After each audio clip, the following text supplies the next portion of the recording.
Simon's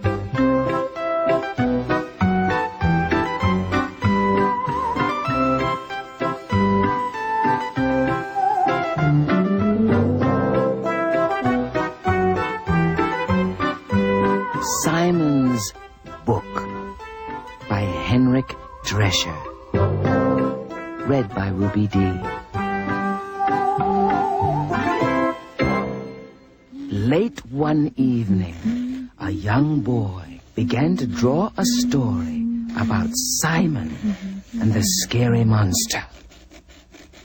He became drowsy, and instead of finishing the drawing, the boy headed for the comfort of his downy bed, leaving Simon stranded on the page with a big, furry beast. As soon as the boy was asleep, a curious sound came from the direction of the drawing table.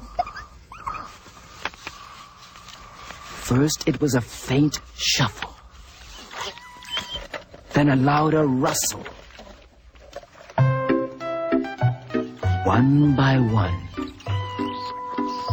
like caterpillars, the pens crept out of their jar onto the drawing pad. The bottle of ink followed. The pens introduced themselves. Hello, Simon. They promised to get Simon out of the monstrous predicament he had been drawn into so thoughtlessly. Simon shook their tails and introduced himself to the ink bottle with a very messy result. No sooner had Simon cleaned himself than the beast leapt at the foursome. The fastest pen drew a hole in the page.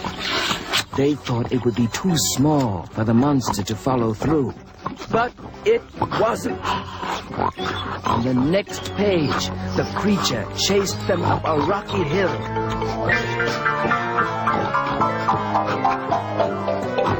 Simon tumbled as the pen spun out of control. The ink bottle hit the ground with a great thud, spilling over one page and onto the next. Almost out of energy and ink, Simon and his friends watched as the beast crept toward them through the splatter. It perched silently above them, waiting for the right moment to leap. Suddenly, it jumped at Simon. But to his surprise, the beast gave him a big, sloppy kiss. The monster was friendly.